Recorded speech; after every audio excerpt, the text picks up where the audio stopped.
Bonjour à tous. Mon nom est Pascal Borel et je te parle des montagnes suisses. Taxes et CO2. Le mensonge le plus incroyable que tu n'aies jamais accepté est un mensonge qui nuit à la vie, qui nuit au vivant et à la capacité du vivant à se maintenir sur cette planète. Le CO2 n'est en aucun cas un polluant. Par contre, c'est une machine à fric pour les États qui est une monstruosité et tout ça basé sur le mensonge. J'ai épinglé une vidéo sur TikTok que tu vas trouver en français. Malheureusement, celle en anglais a déjà été dilitée, censurée, comme tu peux bien imaginer, où je te donne les chiffres précis du cycle du CO2, son influence sur l'effet de serre global, comment va regarder, s'il te plaît. Tu la trouves sur YouTube, tu la trouves en anglais et en français. Nos amis de YouTube ne l'ont pas encore censurée. Tu auras les chiffres précis. Et j'ai même un de mes amis, professeur d'université, qui m'a dit, Pascal, j'ai lu ton texte et ce qu'il y a d'extraordinaire, c'est que tous les chiffres que tu donnes sont absolument justes, ce qui est une rareté, me dit-il. Bref, va voir la vidéo et tu auras une meilleure idée de ce qui se passe. J'en reviens, taxe CO2. Pour les États, la taxe CO2, c'est magique parce que c'est binaire. Si on arrive à te faire peur et à te faire croire que tu détruis notre civilisation et le futur de la vie et de tes enfants par tes émissions de CO2, c'est binaire, tu acceptes de payer. En fait, ça correspond au fonctionnement de ton cerveau et du mien. Bon pour moi, je fais, mauvais pour moi, je fais pas. Si on te convainc et qu'on te rend coupable, qu'on te donne un sentiment de culpabilité suffisamment fort, tu vas devoir extérioriser parce que tu ne peux pas vivre dans la culpabilité. Donc tu vas chercher un bouc émissaire, c'est ce qu'on appelle l'auto-extériorisation. C'est un phénomène neurophysiologique qui est très étudié. Alors je te rassure, nos politiques n'ont pas cette connaissance de la neurophysiologie. Par contre, ils savent comment faire du pognon en te volant la valeur de ton travail. Donc, tu dois auto-extérioriser cette culpabilité car tu ne peux pas vivre avec. Et c'est la condition qui fait que tu acceptes de payer 800% de marge à l'État, au minimum 600% de marge à l'État sur ton fuel, parce que on te fait croire que c'est le CO2 qui sera le moteur de l'extinction de notre espèce et du vivant sur cette planète. C'est un mensonge monstrueux. Tu dois être conscient que le CO2 est le premier maillon moléculaire de la chaîne de la vie. Tu l'as déjà certainement compris par d'autres vidéos que j'ai déjà fait à ce sujet.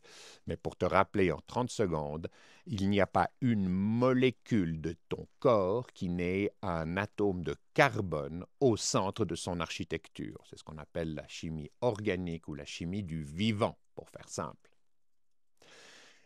Ce carbone ne vient qu'exclusivement du CO2 par la photosynthèse qui prend la molécule de dioxyde de carbone, qui la scinde pour garder le carbone pour ses structures biologiques et relâche l'oxygène comme produit de déchets dont tu es bien content de l'avoir à disposition pour pouvoir effectuer toutes les oxydations qui te donnent en fait chacune de tes pensées, chacun de tes mouvements.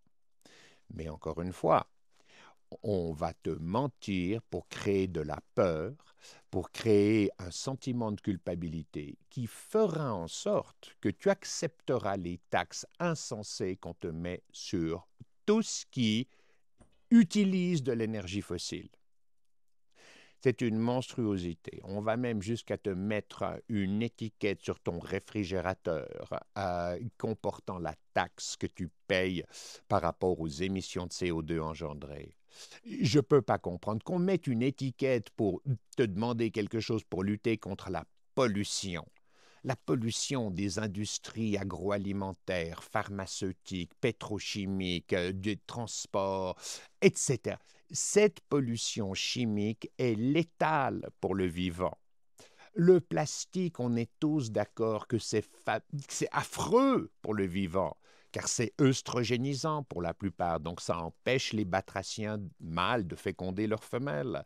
C'est affreux pour les abeilles qui ne peuvent plus aller polliniser les fleurs et donc produire les fruits, etc., etc. Oui, mais ça, c'est la vérité. La pollution, c'est ce contre quoi on doit absolument lutter, parce que nos activités humaines la génèrent. Oui, mais c'est la vérité. Ça ne rapporte pas d'argent. Le mensonge rapporte de l'argent aux États, mais pas la vérité. Te demander d'arrêter de polluer, ça empêche l'État de collecter les marges bénéficiaires de l'industrie pétrochimique, agroalimentaire, pharmaceutique. Donc ça nuit à leurs intérêts financiers. La vérité ne rapporte pas d'argent. Le mensonge leur rapporte de l'argent d'une façon qui est obscène. Donc, ta mission, si tu l'acceptes, est d'exiger que toutes les taxes sur le CO2 soient abolies une fois pour toutes. Et je me permets de te signaler que le seul qui fait un pas dans cette direction aujourd'hui, c'est Donald Trump, par le fait d'éliminer les États-Unis des accords climatiques de Paris. Ce qui est une bonne chose parce que ces accords climatiques sont une machine à fric. Et je vois encore ces pauvres gens qui sont incultes, qui n'ont jamais étudié la biologie, applaudir pour les accords de Paris, qui, encore une fois, ne font que rapporter de l'argent à ceux qui s'en servent. C'est une obscénité.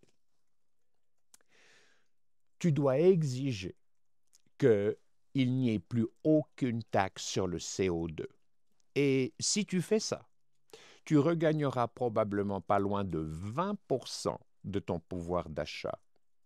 Parce qu'encore une fois, les gouvernements, c'est comme l'impôt sur la gabelle d'autrefois, sur le sel, donc nommé la gabelle.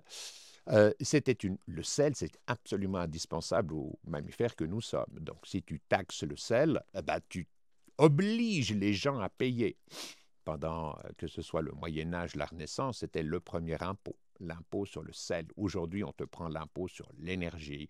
Mais pour te calmer, pour faire en sorte que tu ne te révoltes pas, on te met sur les épaules cette culpabilité. C'est une monstruosité. Donc, tu dois éliminer de même tous les discours alarmistes sur la production de CO2 et exiger qu'on te dise la vérité sur la pollution.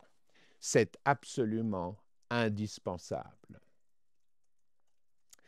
Donc, comme je te dis, le challenge pour toi est de me donner une liste de tous les impôts qui sont liés au CO2 parce que j'ai fait une expérience intéressante il y a quelques jours. J'ai demandé à ChatGPT, à l'IA, à l'intelligence artificielle, de me donner une liste de toutes les taxes, de tous les impôts qui sont liés au CO2 de près ou de loin. ChatGPT a refusé de me le faire. J'ai posé la question 5, 8, 10 fois sous différentes formes et chaque fois il me donne 2 ou 3 exemples et il ne fait que justifier la raison pour laquelle la taxe est prise et de quelle façon elle est redistribuée à des communautés, à des organismes gouvernementaux et non gouvernementaux, ce qui est de la pure foutaise. Ça te montre encore une fois que l'IA n'existe pas. Ce sont de purs algorithmes statistiques qui sont influencés par la façon dont des programmeurs les mettent en place pour faire en sorte qu'on défende des intérêts financiers à une échelle étatique, à une échelle mondiale. Encore une fois, c'est une monstruosité. Tu retrouveras tout ça sur une vidéo que j'ai épinglée sur TikTok, qui a déjà été censurée en anglais, mais en français, elle existe toujours. Tu la retrouveras sur YouTube, bien sûr. Et ce que je te demande, c'est d'aller voir ces vidéos pour que tu puisses te faire une idée précise du rôle du CO2 sur notre planète avec tous les chiffres, encore une fois. Donc, fais cela. et refuse de payer quoi que ce soit en termes de taxes sur le CO2. Notre objectif, in fine, est de définir le budget de l'État. On ne peut plus accepter que l'État adapte ses recettes à ses dépenses. C'est terminé. Non, comme tout organisme économique, on adapte ses dépenses aux recettes. Et c'est pourquoi, dans mon livre 2024, la première chose que l'on demande, c'est de définir le budget de l'État pour qu'il soit sous contrôle et redonner le pouvoir d'achat aux citoyens pour relancer l'économie réelle, mais surtout pour te redonner ton enchantement, à savoir, tu travailles pour toi, tu travailles pour tes proches, tu travailles pour tes enfants, leur donner une meilleure éducation, tu travailles pour ta santé. La valeur de ton travail t'appartient. On met en place une épargne solidaire individuelle obligatoire pour éducation, santé, retraite. Mais en dehors de ça, le budget de l'État est défini. Tu trouves tout dans mon livre 2024 sur www.4oved24.com. S'il te plaît, va regarder. Et je te le répète, envoie-moi s'il te plaît la liste de toutes les taxes auxquelles tu peux penser qui sont liées au CO2, puisque la soi-disant intelligence artificielle, ChatGPT en l'occurrence, refuse de le faire pour moi et ne fait que me mentir du fait des algorithmes programmés par les gens qui en ont la responsabilité, ne fait que me mentir sur la réallocation de cette manne financière dans l'intérêt du plus grand nombre, bien entendu, alors que c'est du pur et simple vol basé sur du mensonge. Je te remercie pour ton aimable attention. Paix à toi. Paix à tous les citoyens de la planète. Peace out.